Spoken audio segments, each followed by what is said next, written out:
you have one more? We're good? Okay.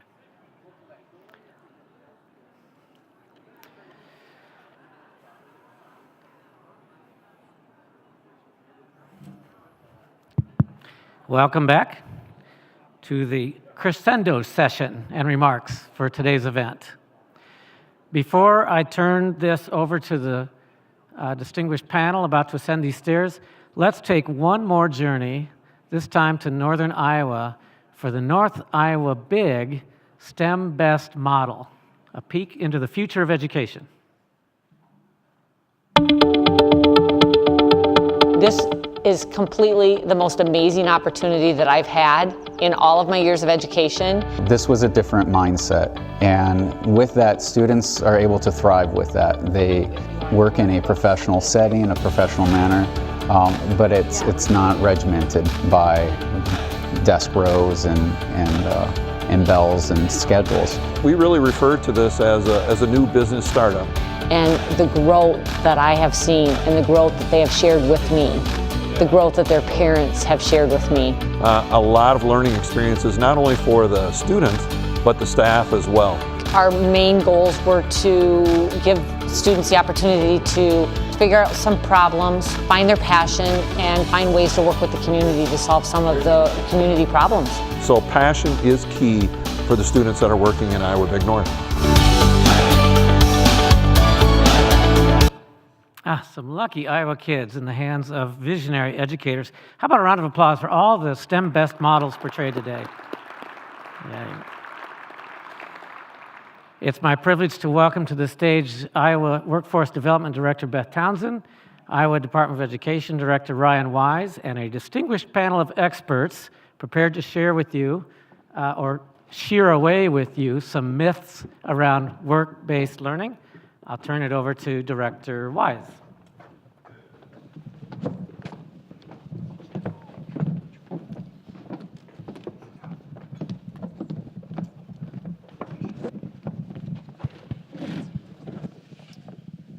All right, well, thank you, Jeff, and thank you everyone for being with us this afternoon. So as Director of the Iowa Department of Education, I have the great privilege of being out in schools almost every week. And over the past 4 years, I've observed more and more schools and businesses providing high-quality work-based learning opportunities for their students. These experiences add meaning and inspiration to the school day for all of Iowa students that have the opportunity to participate. And as Governor Reynolds stated in her opening comments today, work-based learning is a game changer. And as Andy Roberts advised us all, we just need to get in the game. But we know that there are sometimes perceived barriers to getting in the game of work-based learning. There are myths and misperceptions that hold schools and businesses and students back from taking on these opportunities. So what we want to explore during today's session is, how can employers, educators, students overcome these perceived barriers? So Director Townsend and I will start off with a few questions for our panelists, but then we really want to open it up to you all for your questions. So be thinking of questions as we go along here. So with that, it is my pleasure to start us off, and I'll start with Greer and we'll work our way around. And I'd like each of our panelists to introduce yourself, say a little bit about your role and your experience with work-based learning and workplace partnerships, and then what was kind of the number one myth that you had as you started work-based learning, and then how was that myth disproven as you got into it? So, Greer? Thank you, Ryan. Hi, my name's Greer Sisson. I'm the State Director with the U.S. Department of Labor, Office of Apprenticeship. And our job is to oversee and administer the apprenticeship program in the state of Iowa. We work with businesses, unions, organizations. I like to say, anyone who has ever been asked, what do you want to do for a living, we will work with you. So that is all of our audience that we have for registered apprenticeship. One of the myths that I think I found when I started working was that high schools, 16-year-olds, couldn't do a registered apprenticeship program. They wouldn't be able to do construction, they wouldn't be able to do manufacturing. There was just so many things that they were limited to, and obviously we found out that that is not true, that 16-year-olds can do registered apprenticeship program. Business are very eager, once we get past the awareness gap that we have on what registered apprenticeship is, to do that. Hello, everyone. My name is David Ottavianelli. I work for John Deere. And how I got associated with this, our leaders in our company asked to do a workforce study at the majority of our Iowa facilities to see if we were going to have not only enough people, but the right types of people to execute our long-term strategy. So the findings of that were kind of obvious, right? No, we're not going to have enough. But more importantly, they tasked me to help work on what are we going to do about it. And one of the best action items that we're working on right now that we've seen, the top action item, is to really utilize this unutilized pipeline of talent through high school students, that they're not even aware of these different opportunities into our manufacturing positions throughout our factories here in the Midwest. So that's how I got associated with it. And the biggest myth that I had coming into this over the last year was, wow, this is going to be a lot of work. It's going to be very hard. We're going to have to figure out how to do this. And then we met this lady named Greer Sisson. And she overcame that myth really quickly. And we even challenge her. And every time we meet with schools and talk about this, we always invite her, and I'll be there. She drives halfway across the state. The models that have been set up at Pella and the different things and the work that Greer has done sets the format and sets the stage to facilitate key understanding from high school students, community colleges, and businesses, the big three to make this work and to overcome all those barriers. Okay.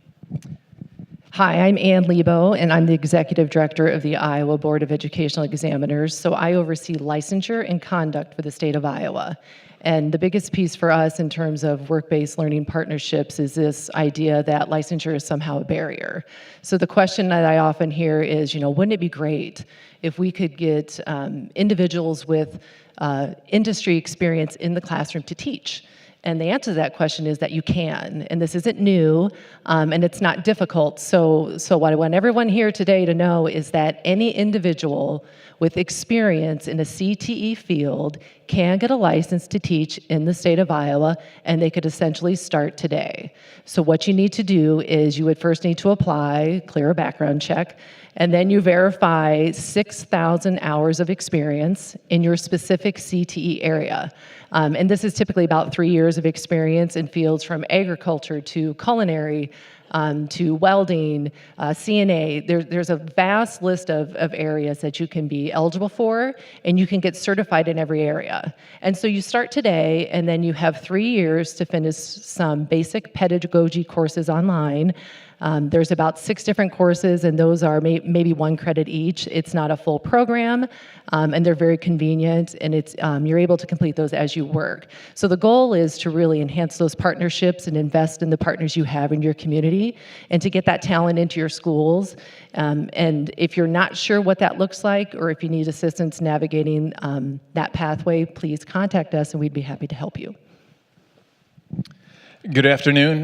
My name is Dan Cox. I'm the Chief Administrator at Northwest Area Education Agency in Sioux City, and formerly the Superintendent of Schools in Charles City, where 4 years ago we launched the Iowa Big North program with 3 neighboring school districts that you just saw in that video. And I would say the number one myth that we had going into this, or the number one myth that we heard, was that this work-based learning was really for one type of student or one type of teacher. So maybe people came into it saying, well, this is only for the kids who aren't going to college, or it's only for the kids who are going to college, or it's not for kids that are not gifted, or it's, students who have IEPs can't be successful, or the teacher should just be someone who's maybe in an elective, not a core area. Lots of myths around that it was only, again, for one type of student or one type of teacher, and that just isn't true. This is for all kids. All kids can be successful And there are so many different talented teachers out there who could lead this type of work in your school systems. They just need some encouragement and support from their administrators. So that was the one thing that we really wanted to make sure that people knew, that that's not a barrier, and that all kids can be successful with this. Hi, I'm Becca Cole. I'm a senior at West Delaware, and I took place in a work business learning opportunity to get my weld certificate. And the biggest myth that I had going into it was that like people wouldn't be as accepting of this 16, 17-year-old girl coming into basically a man's field. And it just isn't true. Everybody that I've worked with has been really accepting. They're like, oh, you're really good at that, or you're doing better than the people that have been doing this for a year or two. So it's not so much gender-based or having this fear of, because I'm a girl, I can't do it. It's more so you have to work at it and work at it and work at it until you get to your own good point, which they'll accept you if you work hard, but they're also not gonna, they're gonna push you to be the best that you can be, instead of being like, yeah, let's accept everybody. We're gonna accept the people that are gonna work hard and do what they can do best. Good afternoon, my name is Chris Byam. I'm the principal at Boone High School. I was a business teacher when I first started education, and I did a lot with work-based learning within my classroom, trying to find the passions for my students. And as I moved into my role as an administrator, those were things that I really wanted to promote within my school. So I've been on the National Governors Academy for Policy Academy for Work-Based Learning, and so I've really kind of taken that to heart. So I think one of the myths that educators have in general is that we don't necessarily have the resources in order to accomplish what we need to do when it comes to work-based learning. One of the things that Jill Janes and myself at Boone High School, we really kind of looked underneath our own nose. We had programs that were there, but we had to take a different look at those programs so that we could enhance it for our students. And then what we ended up finding are the holes that we had within our programs and where we could fill those. So we've added things like IJAG and other programs to help support the work-based learning that we're doing. And so that's the biggest myth, is oftentimes it's right underneath your nose. You just have to take a closer look. So Chris, now we're going to start with a question about what myths did you encounter with the stakeholders that you worked with in setting up work-based learning programs, either businesses or educators, and how did you overcome those myths? I think oftentimes you see that business partners sometimes don't feel like they can, that our students are prepared enough for work-based learning in general or any sort of work. And so one of the things that we really did at EDGE, we created a core skills that we want all of our students to accomplish. We've incorporated those core skills even within all of our subject areas. So our teachers are actually teaching communication, collaboration, kind of highlighting all those big employability skills. And once they do that, they start to flourish. I talked to the governor this morning about a student of mine that was in EDGE and actually just graduated last year and just bought Golf USA in Ames. And he came back to school and talked about those core skills helped me understand what I needed to do to be successful when I moved on.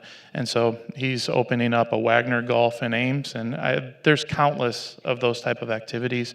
Our students can accomplish that if given that opportunity and teaching those core skills. The biggest myth that I faced coming into this was again, that like girls couldn't do stuff as much, because even now when I go to work, we'll go to a job site or something to set up a container, and I'll get are you sure you can do that? Are you sure? And I'm like, yes, I know how to do my job. But as long as you kind of dig in and prove that you know what you're doing, I find that people are a lot more open-minded than we like to perceive.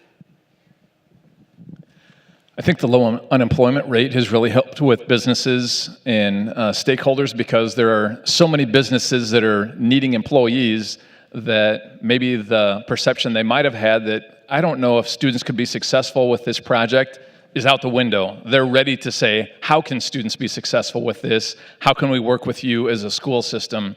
And so I think that has helped. And then the more businesses that do work with schools, like have been mentioned here, and are successful, that just spreads throughout the business community and creates a longer list of people saying, how do we get to be partnered with you like the other businesses in town are? So another one of the myths, the licensure myths that exist, is in terms of who can oversee a work-based learning experience.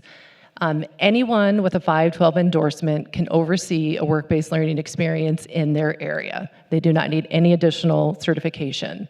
If an individual wants to oversee multiple areas outside of their area of experience, they would need something called an MOC endorsement.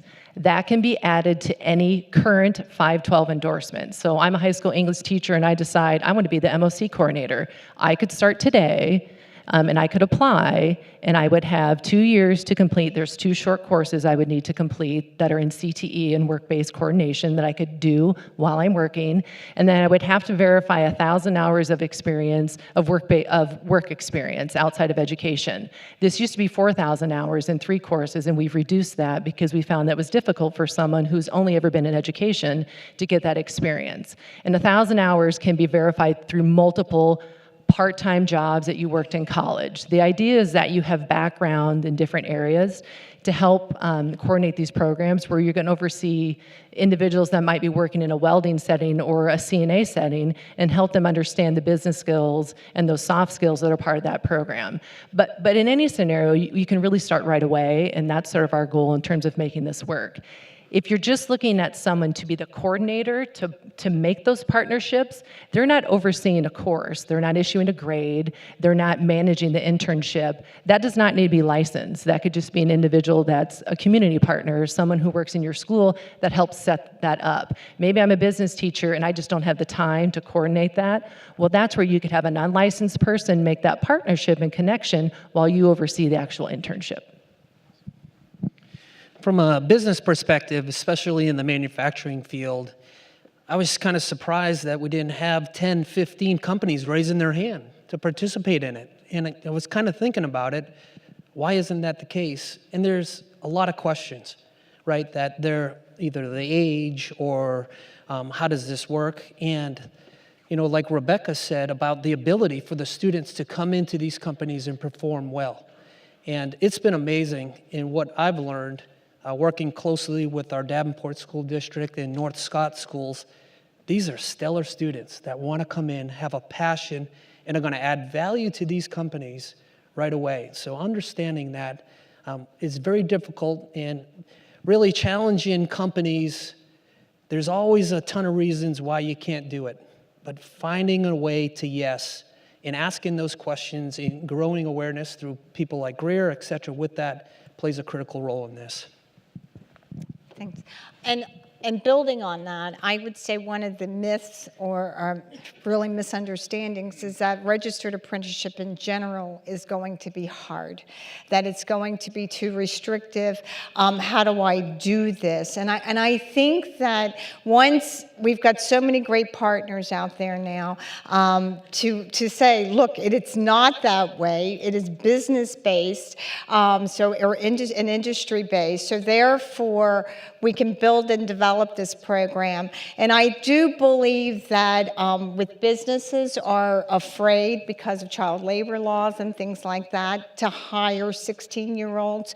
And so, I mean, and the laws are clearly written that allow exemptions and waivers, not only the state law, but also federal laws. So it's all out there. So we're going to have to, as we go out and talk to high schools and things like that, make sure that the awareness gap that we have in all work-based learning programs, that we start to dispel all of those things.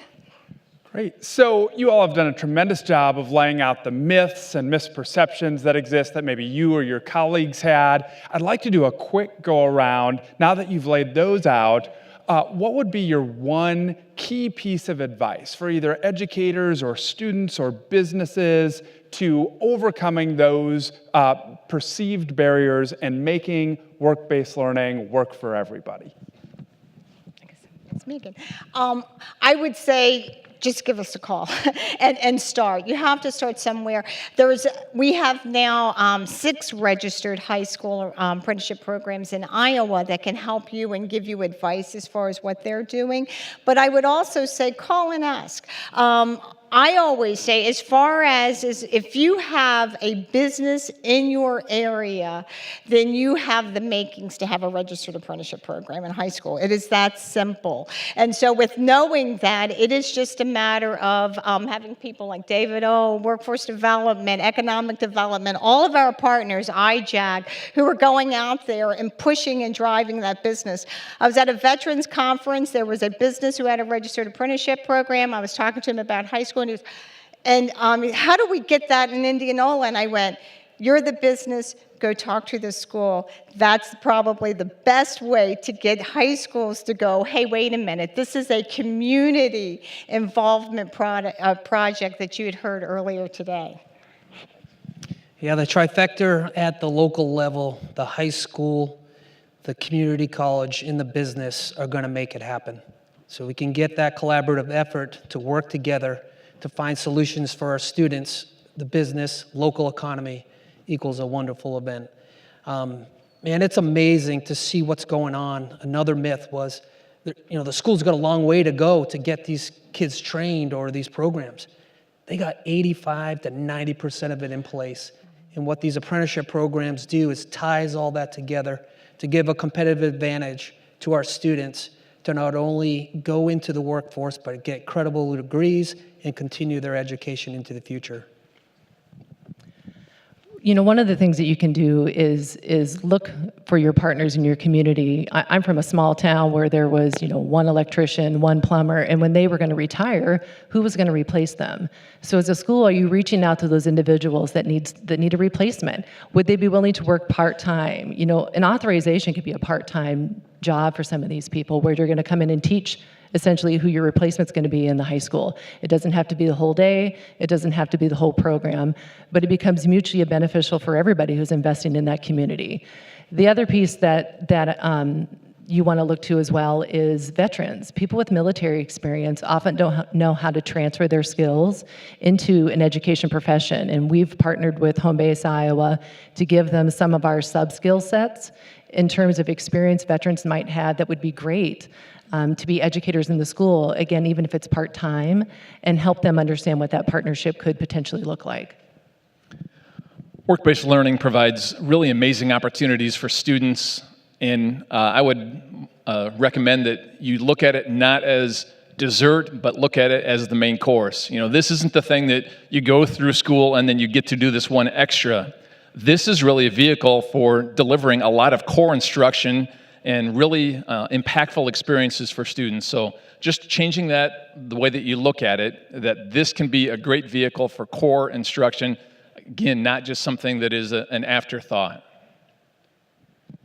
My biggest piece of advice would be to just kind of jump in with both feet. Don't sit there and be like, do I want to? Because you're not going to come out behind. If you do something, you might not use it necessarily, but you'll have the option of it being there. And even if that's not your 100% set future, it's an option and another path that you can go down.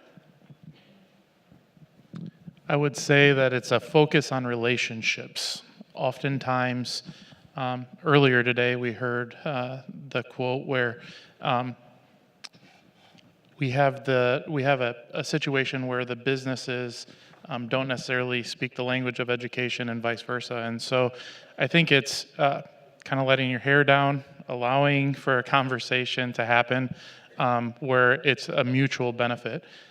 We've got to show the benefit to our business partners and vice versa. The other thing is that even in rural America, there are businesses all over the place. We had an example where we had a plumbing company wanted HVAC and plumbing people. Well, we didn't really have anybody of interest that wanted to do that, but they're a business. There's accounting, there's marketing, there's social media, there's all kinds of things that that business wanted to do. So you have to look at it a little bit different, build that relationship, find out what that business wants and what they need, and then how can I support them to help facilitate that. Great. Okay, do we have any questions from the audience?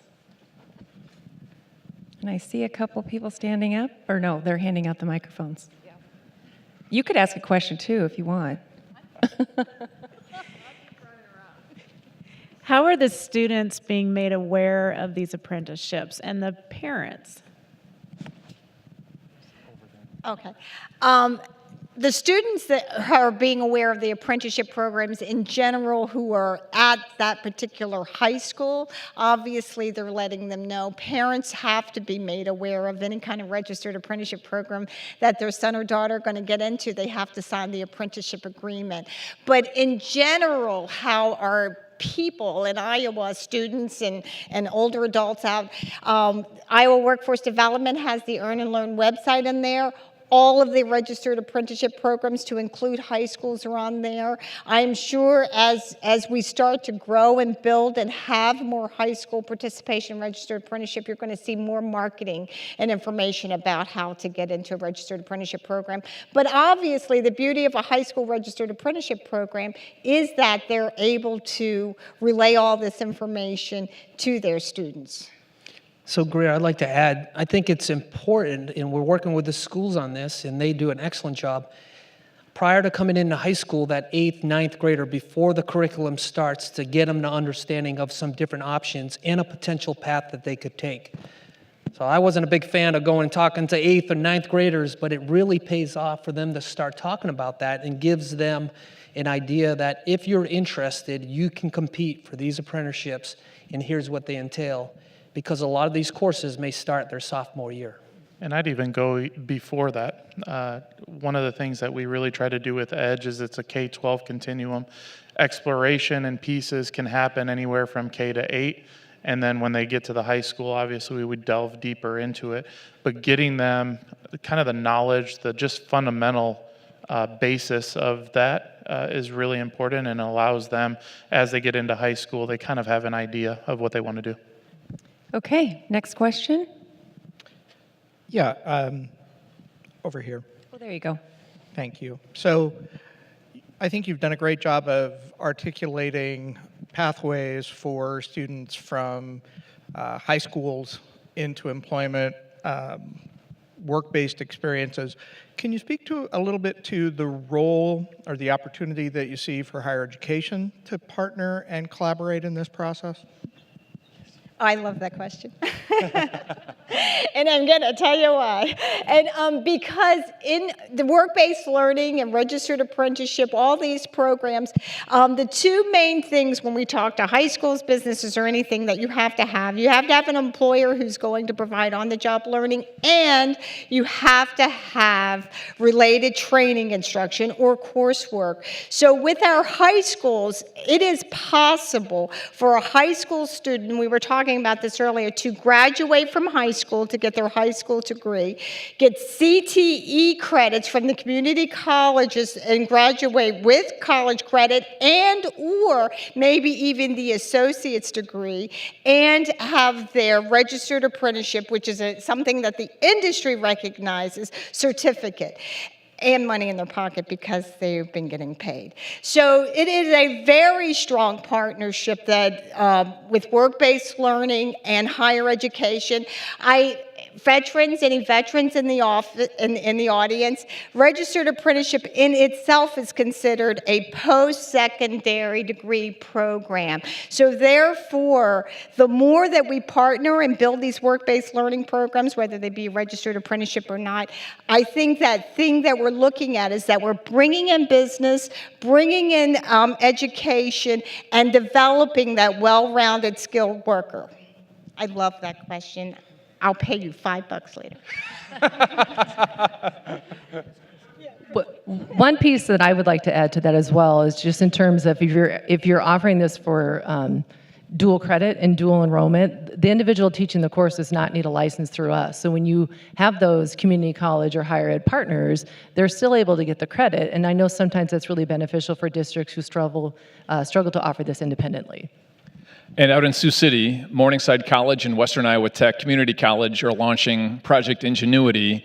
They've hired somebody from Iowa Big out of Cedar Rapids, so this type of learning is now going to the collegiate level, and that will launch in the fall with, I believe, 20 students from Western Iowa Tech and 20 from Morningside. Do we have any more? There's one. Can you describe the role that high school current technical education plays in both work-based learning and the apprenticeship programs? I think there is a huge connection there. Obviously, as a business educator, I saw the advantage early on. I started teaching middle school, and that was something that I started to teach was the finding their passion, finding a direction that they wanted to go. One of the things that our teachers created, I talked about the core skills earlier. Our CTE designed our rubric for our whole staff as to what were the goals and what were the things that they wanted to accomplish for all of our students when they left high school. And so they were the foundational work behind the EDGE program in general. And so then how do we continue to grow and propel that into different fields that are out there? I would just add, they're the core to this whole process because they're the ones that are going to get these students, they're going to go into business and do great things. And then it can continue to grow and so on, based upon the success of those students. These instructors are phenomenal. They can match up with the community colleges and the businesses to make sure that their students are meeting the standards to be ready. Do we have any other questions? There we go. It seems when we're trying to get the baton across the line, the business side has developed well-functioning things like apprenticeships, where if you do want to go there, the path is here.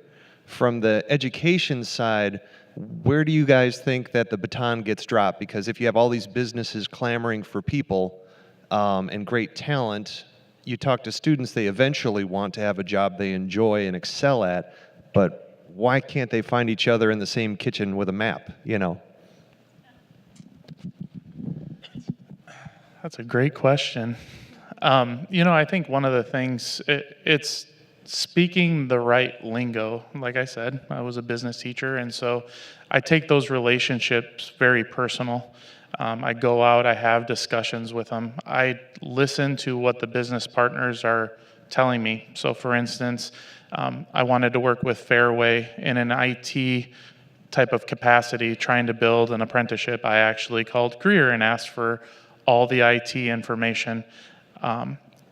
We ended up in a meat cutting apprenticeship.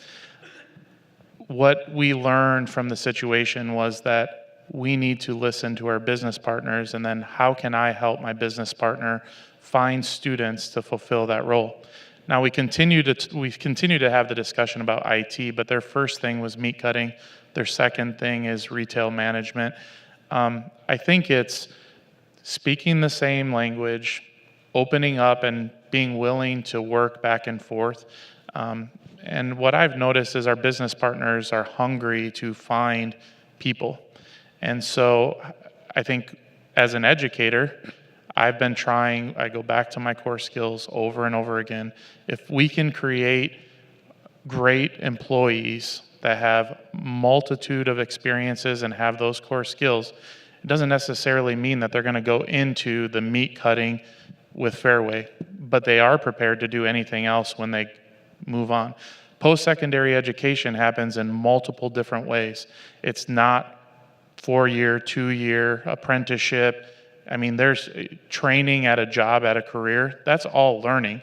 And so how do we prepare them to open up to that learning when they leave secondary?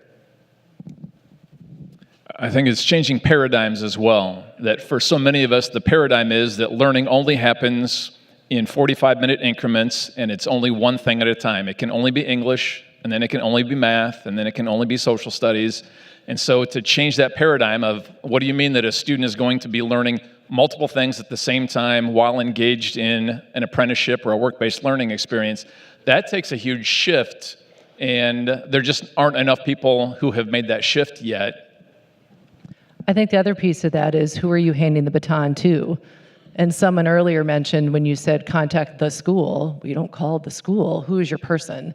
And so, it's going to require districts to identify a person that can really help establish this partnership. And it isn't always necessarily one person per school. And I think we had a great person, she's here today somewhere, when I was a principal, who became the Cedar Valley West coordinator, because we had 4 small districts that needed a partner. And we invested in that person to help make those connections.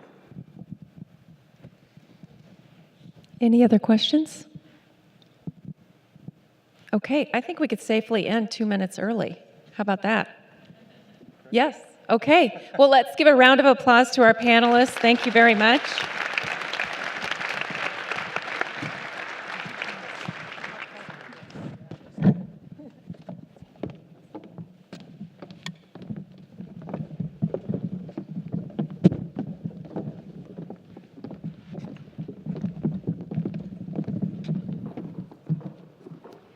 And I thought to wrap this up, I would just go back through some action words that we heard today that hopefully will inspire all of you to go out and engage in work-based learning. Because frankly, I think when I hear everyone talk, and I've talked to a bunch of people in the audience, I think, why isn't everybody doing work-based learning? Why isn't every business engaged?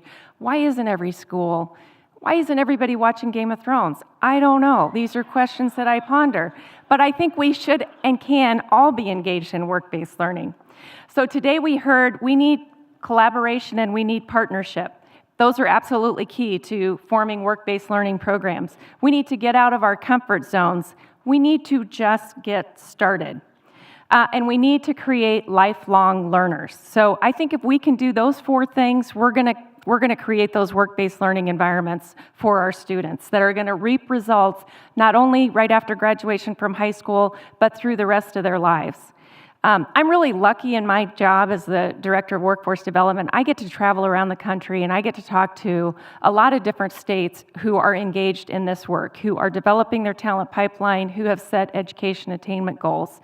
Sometimes I got to be honest, when I hear them talk, I think you're bragging about that. Because of what we are doing so much in Iowa, and it's hard to appreciate how much we are doing here collectively until you go and you listen to other states, and they are hungry to find out, how did you get educators in business to start talking to each other? How did you get people out of their silos? And I think a lot of that comes down to leadership. We are so fortunate in the state of Iowa to have a governor who is passionate and committed to this work, because she sees it as a vehicle from which we can raise the standard of living for everyone in Iowa. So with that, it's my great honor to introduce our great and fearless leader, Governor Kim Reynolds.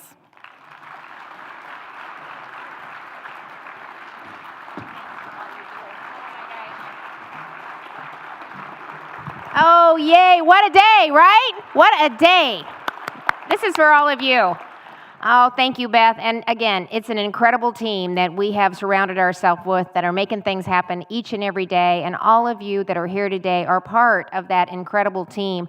So thanks for being here and just being a part of this important statewide conversation that we are just getting started. We're going to continue to build out and really keep that momentum going. You know, I was pretty excited when I found out the event was sold out, and I had really high expectations, and let me tell you, I have not been let down in the least. It has been motivating, inspiring, and I just can't wait to get out there and just continue to see great things happen. So a few of the observations. Iowa has some of the most creative and driven students who excel in work-based learning experiences. These young people are our future leaders and must maintain the momentum behind future-ready Iowa and STEM. So I think some of them have left, but we need you to keep driving, keep asking, keep challenging your schools and your businesses and your communities to get engaged and provide you the type of learning experience that you're hungry for. It's a competitive world out there, and what we're doing in Iowa is making a difference in not only their lives, but the entire state, and really making sure that Iowa's success is every Iowan's success. And additionally, I cannot say enough, I think you all saw it today, about the strong relationships forged between students, parents, nonprofits, businesses, the amount of connections and relationships that are taking place. Everybody wins with that. Based upon the conversations and the partnerships being built today, I want each of you to consider continuing this idea exchange with us later this fall as we host and hold another round of Future Ready Iowa Summits. So we're not going to just do them in Des Moines, we're going to do them across the state like we did before. I think, yep, there we go. There's a map up there. The summits this time are going to be hosted by local businesses. So they're going to be a little shorter than today, but we'll be focusing on the employer perspective of Future Ready Iowa. You heard a lot of the panelists say it takes an employer, it takes a business. Go into your school districts, talk about the opportunities that you can be a part of. So this is going to be our opportunity to highlight that. You'll be able to hear from job creators who are engaging in work-based learning, including registered apprenticeship programs, and how these efforts, as you've seen today, are positively impacting individuals in our state. So I look forward to seeing you there and encourage you to contact Iowa Workforce, our Iowa Workforce Director, Beth Townsend, that you just heard from, for more information. So Beth, I know last year we started out with about this many, and before we knew it, we had, how many did we end up with? 18? We started with 4, and we ended up with 18. So if you're not listed as one of those sites back on that map, give Beth a call.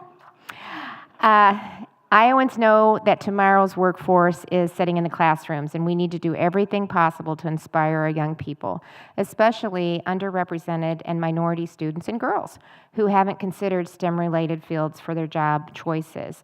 I'll give you another example as we wrap up here. Collins Aerospace, a founding corporate partner of the Iowa STEM Council, is expanding its support of engaging girls in STEM-related classes and careers.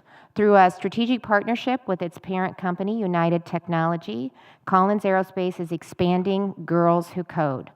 And trust me, there are lots of young women who are ready to enthusiastically embrace computer science and STEM classes if we give them a chance. Last year, I had the opportunity to visit Norwalk Girls Who Code Club.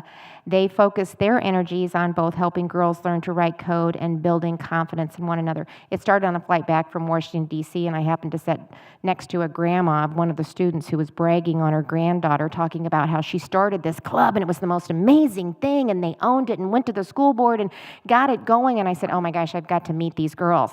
So they got it started, and they're reaching out to even younger female students and encouraging them to become involved. So these are bright, fun, and friendly group of girls who are visible leaders within their schools. So thanks for helping drive those kind of opportunities. Today, you've actually got a glimpse of what I get to see in the amazing role of governor as I travel the state and meet with various communities and schools and different programs. So it's pretty exciting and inspiring. Earlier this morning, I mentioned how the Computer Sciences Elementary Project is going to transform 6 high-poverty elementary schools into innovative models of computer science instruction. And I think, there we go. So the program was inspired by a visit to Luss Hills Computer Programming School in Sioux City. And it was just incredible to see the engagement of the kids that were participating in this program. Computer science elementary is made possible through private sector contributions, and with our team and the private sector, we were able to raise $350,000. And so, thanks. And today, we're going to award $50,000 planning grants to each of the selected schools, in addition to Luss Hills, because they're going to continue to be a resource for the 6 schools that were selected. So this is another really exciting factor. 6 were selected, but we had 30 who applied from across the state. So for a new program, that's really a lot of interest. A dedicated team reviewed the applications and was tasked with a very difficult decision of selecting the 6 schools that will be receiving the grants today. So I want to thank all of the schools for applying, as well as the review team who made the selections. And at this time, it's my pleasure to announce the recipients of the Computer Sciences Elementary Grant Awards. That's the best I can do. It's late in the day. Okay, so I should have brought in the band. Okay, so our 6 recipients are Denison Elementary in the Denison Community School District.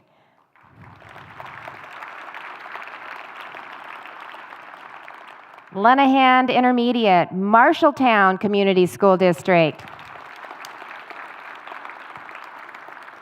Cora B. Darling Elementary, Postville Community School District. I think some kids are here today from Postville. East Union Elementary, East Union School District. Perry Elementary, Perry Community School District.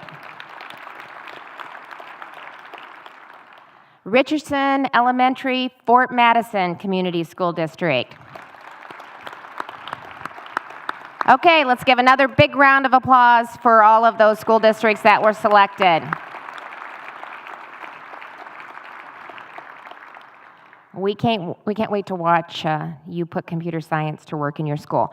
I also want to let you know real quick that we're seeking additional ways to gather all 30 schools who applied and any other interested schools for an opportunity to, again, get together and exchange ideas as we move forward. So I want to thank each of you for taking the next steps in your communities to launch STEM school business partnerships for our young leaders of tomorrow. Truly, greatness stems from Iowans, and you are the reason why this Future Ready Iowa Summit was a fantastic success. Thanks for being a part of it. Travel safe, and let's keep the momentum going. Thank you.